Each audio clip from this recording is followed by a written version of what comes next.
বিপদকে সঙ্গে নিয়ে চলছে পারাপার।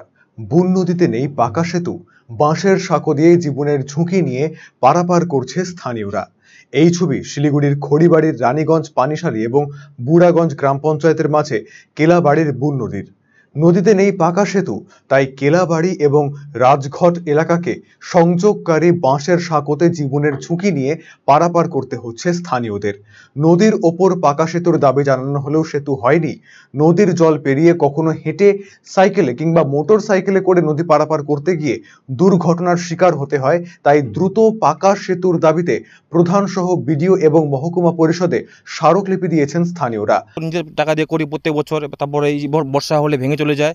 আর ওটা হলো আমাদের বুড়াগঞ্জ জিপি, এটা হলো রানীগঞ্জ জিপি। তার মানে এদিক থেকে লোকগুলো ওইদিকে যেতে অসুবিধা হয়, আর ওইদিকে লোকগুলো এদিকে আসতে অসুবিধা হয়। প্লাস স্কুল যেতে বাচ্চাদের অসুবিধা হয়। স্কুল যদি ব্রিজ যদি ভেঙে যায় তাহলে আমাদের ঘুরপথে স্কুলে যেতে হয়। আর এখানে একটা ব্রিজ আসছিল মোটামুটি কয়েক বছর আগে, এই ব্রিজটা এই জায়গায় না হয়ে অন্য জায়গায় নিয়ে চলে গেছে। জল বাড়ে তখন তো পুরো সমস্যা হয়, তখন তো আমরা এদিক দিয়ে যাওয়া সব ভুলে যাই, তখন তো আমাদের ঘুরপথে স্কুল যেতে হয়। এই বাসের ব্রিজটা এত সুবিধা করে আমাদের, মানে বাচ্চার স্কুল পৌঁছানো, নিয়ে যাওয়া, তার উপর মানে রাস্তা অনেকটা ঘুরে যেতে হয়। আর আমরা ওই শর্ট সময়ের জন্য এই দিক দিয়ে যাই, তাও বাসের ব্রিজটা ভাঙা বলেই আমরা রিস্ক নিয়ে যাচ্ছি। মানে ব্রিজটা হলে খুবই সুবিধা হয় আমাদের খুবই সমস্যা হয়। আমাদের ব্রিজটা যদি সরকারের পক্ষে যদি দেয় আমরা খুবই করব, ধন্যবাদ জানাবো।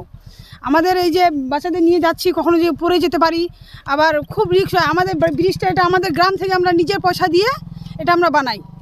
এই জন্য আমার সরকারের কাছে অনুরোধ যে আমাদের ব্রিজটা পাকা করে দিক। পাল্টা মানুষের অসুবিধার কথায় শাসক দলকে কটাক্ষ বিজেপি নেতা মনীষা সরকারের। কিন্তু আজ পর্যন্ত প্রায় 10-12 বছর হয়ে গেছে ওই রাজঘাট কিন্তু এখনো সেই বাঁশের চটা দিয়েই পড়ে আছে। আর যারা স্থানীয় বাসিন্দা আছে তারা বছরের পর বছর সেটা সমাধান করার জন্য নিজের পকেটের টাকা খরচ করে সেই বাঁশের চটা দিয়ে তারা যাতায়াত যেন একটু সুবিধা হয়, তারা সেই ব্রিজটা বানিয়ে করছে। আর সবচেয়ে বড় কথা হচ্ছে, যেখানে আমাদের খড়িবাড়ি ব্লকে বিশেষ করে গ্রাম পঞ্চায়েত তৃণমূলের দখলে, পঞ্চায়েত সমিতি তৃণমূলের দখলে, মহকুমা পরিষদ আমাদের তৃণমূলের দখলে, তা সেখানে এত বড় একটা চোখের সামনে স্থানীয় বাসিন্দার এত সমস্যা হচ্ছে, তাদের কি চোখে পড়ছে না? যেটা আমাদের চোখে পড়ছে, কিন্তু আমরা সাধারণ মানুষের হয়ে কাজ করতে গেলে তো আমাদের কাজ করতে দেওয়া হচ্ছে। অন্যদিকে সেতু তৈরির মতো ফান্ড না থাকায় বিষয়টি নিয়ে ঊর্ধ্বতন কর্তৃপক্ষকে জানানোর আশ্বাস দিয়েছেন পঞ্চায়েত সমিতির সভাপতি।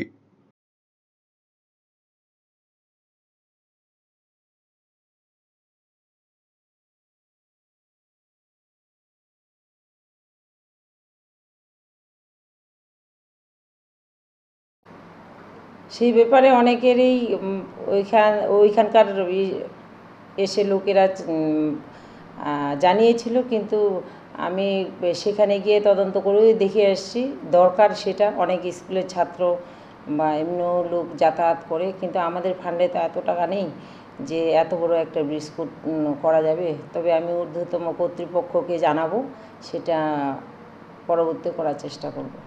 डिजिटल इंडिया सेल शुरू हो चुका है। इंस्टेंट डिस्काउंट, सबसे कम दाम, पाए नो कॉस्ट EMI, बेहतरीन आफ्टर सेल सर्विस और बेमिसाल एक्सचेंज वैल्यू। आज ही रिलायंस डिजिटल आइए।